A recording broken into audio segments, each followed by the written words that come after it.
काजल, मैंने तुम्हारा पेट्रोल बहुत मजबूरी में चुराया। काजल, मेरी जॉब लगने दो, मैं वापस कर दूंगा। काजल प्लीज, अल्लाह मत करो। काजल, पड़ोसी क्या सोचेंगे। नहीं, मुझे अभी चाहिए, अभी चाहिए। हेलो गाइस, तो कैसे हैं आप लोग। आज मैं 2024 की साउथ इंडियन की क्राइम सस्पेंस से भरी अन्वेषम कंडेथम की स्टोरी एक्सप्लेन करूंगा, जिसमें इमोशन भी है और सस्पेंस भी। तो कहानी शुरू होती है एक ऐसी लड़की से जो कॉलेज अपने इम्तहान का टिकट लेने जाती है।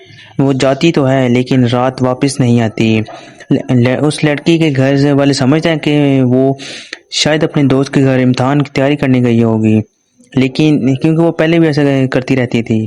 लेकिन जब 2 दिन गुजर गए और उसका कोई पता ना चला तो उसके घर वाले परेशान हो गए और उन्होंने पुलिस में कंप्लेन करने का फैसला किया। तो जब पुलिस में उन्होंने कंप्लेन की और पुलिस ने इन्वेस्टिगेशन शुरू की तो उन्हें पता चलता है कि एक कुएं में एक लड़की की लाश है। जब वो निकालते हैं तो वो देखते हैं कि ये तो वही लड़की है जिसकी उन्होंने कंप्लेन की थी। लाश मिलने के बाद पुलिस वाले उस रास्ते का पता लगाते हैं जिस रास्ते से वो गुजरी थी। रास्ते में 2 लड़कों ने उसे रोककर ज़बरदस्ती करने की कोशिश की, लेकिन उनसे बचा-कर लड़की एक चर्च में चली गई। चर्च में वो मिलने तो फादर को गई थी, लेकिन वो जब दरवाज़ा खटखटाती है और देखती है कि एक लड़का और एक लड़की आई है। लड़की और कोई नहीं बल्कि उसकी ही सगी बहन थी। जब वो ये देखती है कि उसकी बहन का चक्कर किसी और लड़के के साथ है, तो वो कहती है कि मैं अपने घर वालों को सब कुछ बता दूँगी। लेकिन उसकी बहन ने उसे बहुत समझाने की कोशिश की, लेकिन लड़की ना मानी और वो घर की तरफ जाने ही वाली थी कि लड़के ने उसे पीछे से पकड़ा और अंदर ले गया। जब बहुत कोशिशें करने के बाद भी लड़की ना मानी, तो अनजाने में लड़के से उसका खून हो गया।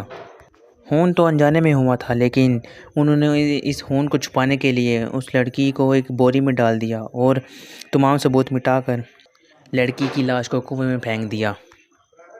लेकिन वो ये नहीं जानते थे कि मुजरिम जितना भी चालाक हो, एक न एक दिन पकड़ा ही जाता है।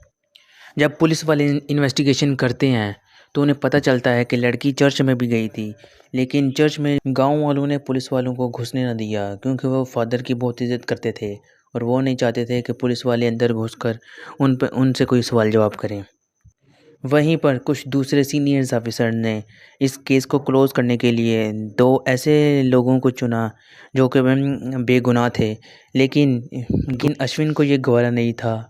उसने इस मामले की तह तक जाने का फ़ैसला किया और उसने एक ऐसा प्लान बनाया जिससे वो चर्च में घुस सके और आखिरकार उसे मौका मिल ही गया। और जब उसे मौका मिला तो उसने फोरेंसिक के साथ मिलकर कुछ सबूत हासिल किए और उनकी जांच करने के बाद ये कन्फर्म हो गया कि खून तो चर्च में ही हुआ था। वो लड़का दरअसल फादर की ही बहन का लड़का था जो 2 दिन के लिए वहाँ रहने आया था।